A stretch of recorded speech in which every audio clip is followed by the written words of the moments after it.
सर्वांना सस्नेह जय जिजाऊ।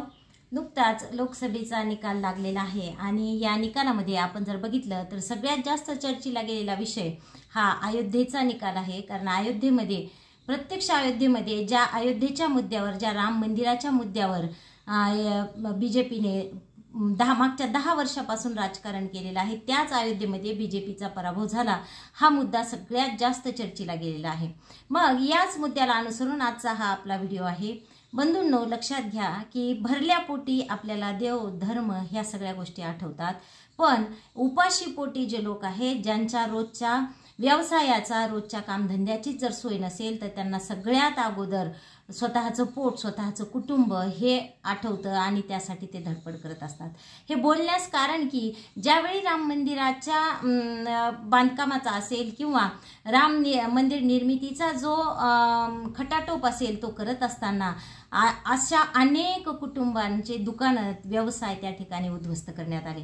आपण जनरली काय पाहतो की जेव्हा एखादं मंदिर असतं, मंदिराच्या दुतर्फा दोन्ही साईडला प्रसादाची दुकानं असतील किंवा पूजेच्या साहित्याची दुकानं असतील, हे सर्व दुकानं त्या ठिकाणी असतात आणि त्याच्या मागच्या साईडला त्या गोरगरीब लोकांचे किंवा जे लोक त्या व्यवसायावर पोट भरतात त्यांची घरं असतात।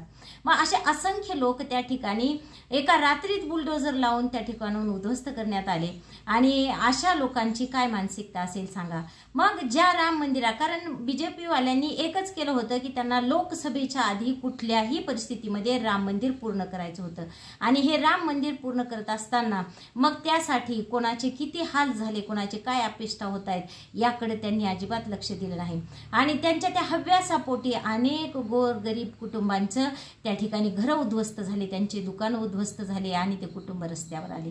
मग या अशा लोकांना आणि त्यानंतर ज्यावेळी आपण पाहतो की आज तिथं मोठमोठे कॉम्प्लेक्स बांधण्यात आले, रोड रुंदीकरण करण्यात आलं, पण ते लोक कुठे गेले याचा विचार केला नाही किंवा त्यांचं जे पुनर्वसन करण्यात यायला पाहिजे होतं योग्य रीतीने ते करण्यात आलं नाही।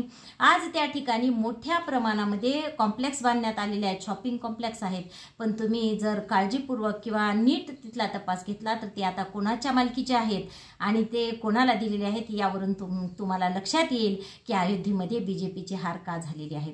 तर यामध्ये राम मंदिराचा मुद्दा त्या ठिकाणी महत्त्वाचा नसून रामाविषयी त्यांना कळकळ नव्हती किंवा राम मंदिराविषयी त्यांना आपुलकी नव्हती हे नाही, तर त्या ठिकाणी फक्त आपल्या स्वतःच्या पोटाचा प्रश्न त्या ठिकाणी लोक गमावून बसले होते आणि त्याचाच परिणाम या ठिकाणी अयोध्येच्या पराभवामध्ये बीजेपीचा आपल्याला दिसून येतो। या ठिकाणी थांबूयात। धन्यवाद।